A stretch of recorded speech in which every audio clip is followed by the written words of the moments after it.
آپ سب پر سلامتی ہو. ابرار احمد کاشف کا لکھا ہوا ہے. بولنے کا نہیں چپ رہنے کا من چاہتا ہے. ایسے حالات میں تو لطف سخن چاہتا ہے. ایک تو روح بھی کافور صفت ہے اپنی، اور اب جسم بھی بے داغ کفن چاہتا ہے. میں وفاؤں کا پرستار ہوں لیکن مجھ سے میرا محبوب زمانے کا چلن چاہتا ہے. تو ادھر کیسے ارے چاندنی صورت والے، یہ وہ دھندا ہے جو آنکھوں میں جلن چاہتا ہے. ناظرین، میں ہوں یاسر رشید اور آپ میرا ولاگ دیکھ رہے ہیں.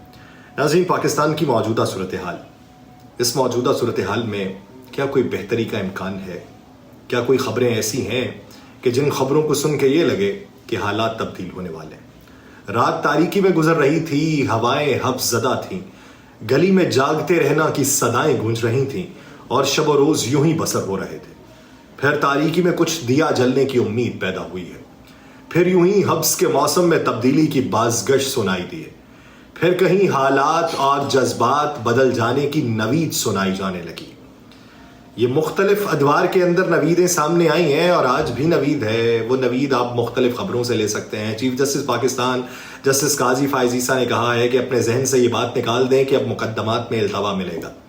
ایک مقدمے کی سماعت کے دوران چیف جسٹس پاکستان نے سپریم کورٹ میں دائر مقدمات میں التوا نہ دینے سے متعلق اپنی رائے دیتے ہوئے کہا ہے کہ سپریم کورٹ میں اب سے جو کیسز ہیں اس میں التوا دینے کا تصور جو ہے اس کو ختم سمجھا جائے.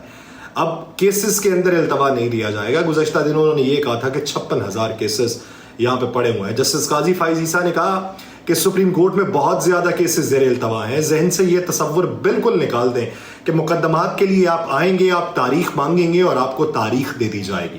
تاریخ اب کے نہیں ملے گی. چیف جسٹس پاکستان نے کہا کہ کسی بھی کیس میں ایک تاریخ پر فریقین کو نوٹس جاری ہوگا اور اس سے جو اگلی سماعت ہوگی اس پر دلائل پر فیصلہ ہو جائے گا.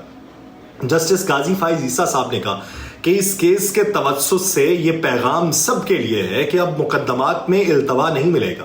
یہ باقی عدالتوں میں ہوتا ہے کہ آپ دستاویزات جمع کرانے کا وقت مانگ لیں، باقی عدالتوں میں ہوتا ہے کہ آپ وہاں پہ التوا کے لیے تاریخیں مانگ لیں. انہوں نے کہا کہ سپریم کورٹ آخری عدالت ہے جہاں تمام مقدمات کے فیصلوں کا ریکارڈ پہلے سے موجود ہوتا ہے.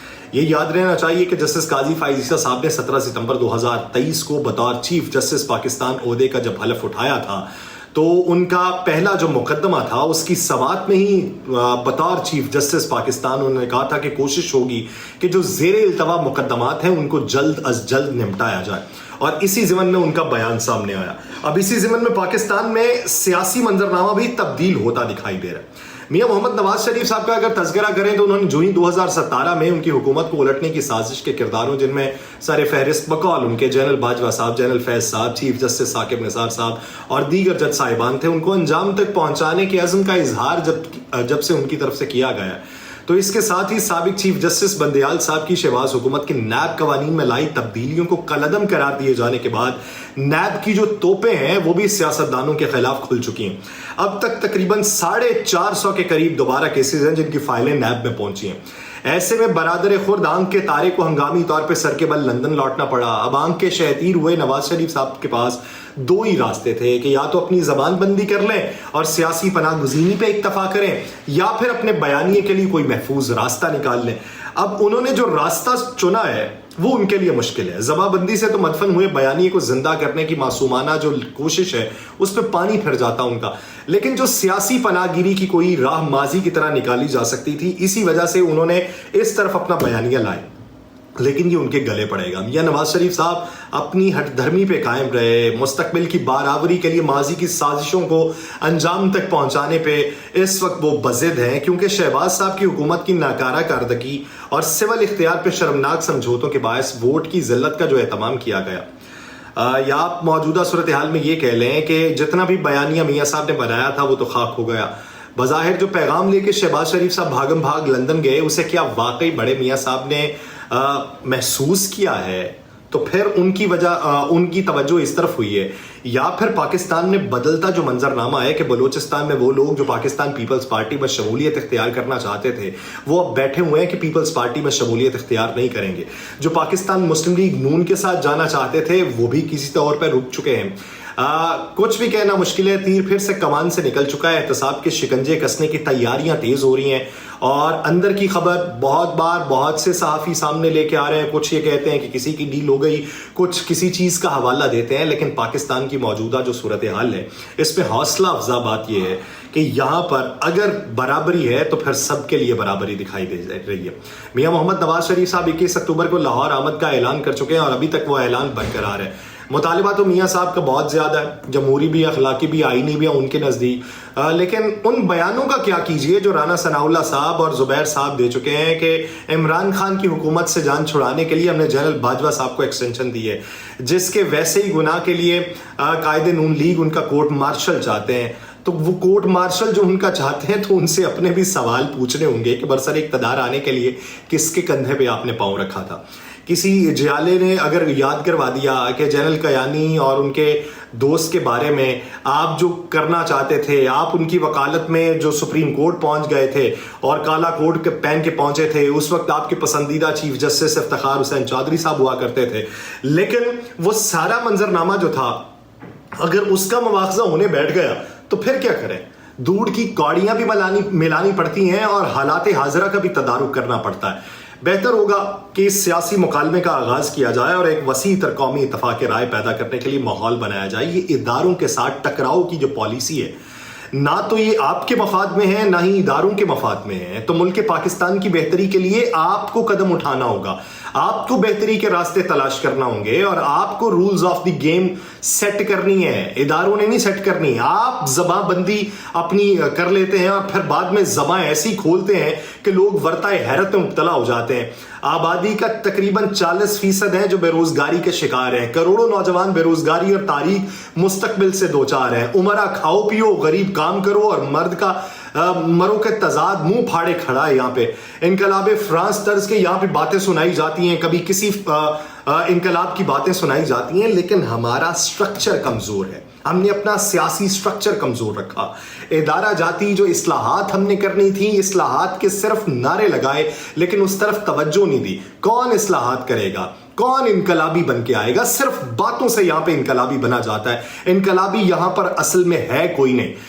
سابق چیف جسٹس عمر عطا بندیال صاحب کی ریٹائرمنٹ سے پہلے جسٹس سردار طارق مسعود صاحب نے ان کی جانب سے فان کرنے پر ناراض ہونے سے متعلق اہم تفصیلات بتائی ہیں جو منظر عام پہ آئی ہیں۔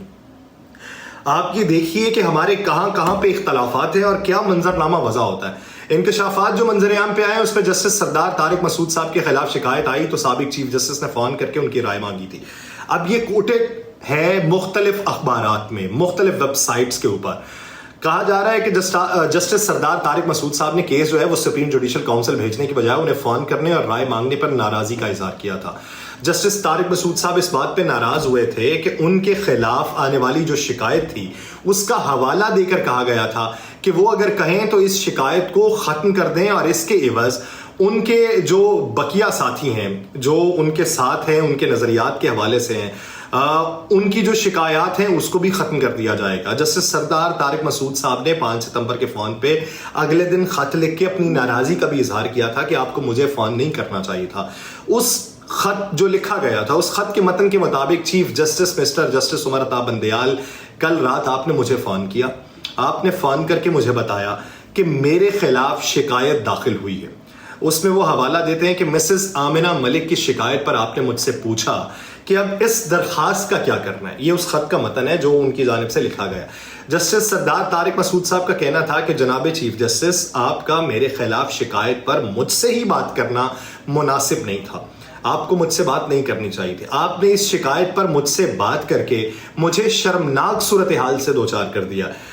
بہتر یہ ہوتا کہ مسز آمنہ ملک کی شکایت پر آپ سپریم جوڈیشل کاؤنسل کے سامنے یہ درخواست رکھتے، سپریم جوڈیشل کاؤنسل جو ہے وہ میرا احتساب کرتی۔ اس خط کے متن کے مطابق یہ بھی تھا کہ میں نہیں چاہتا کہ مجھ پر آپ سے احسان لینے کا ایک اور اضافی الزام لگ جائے۔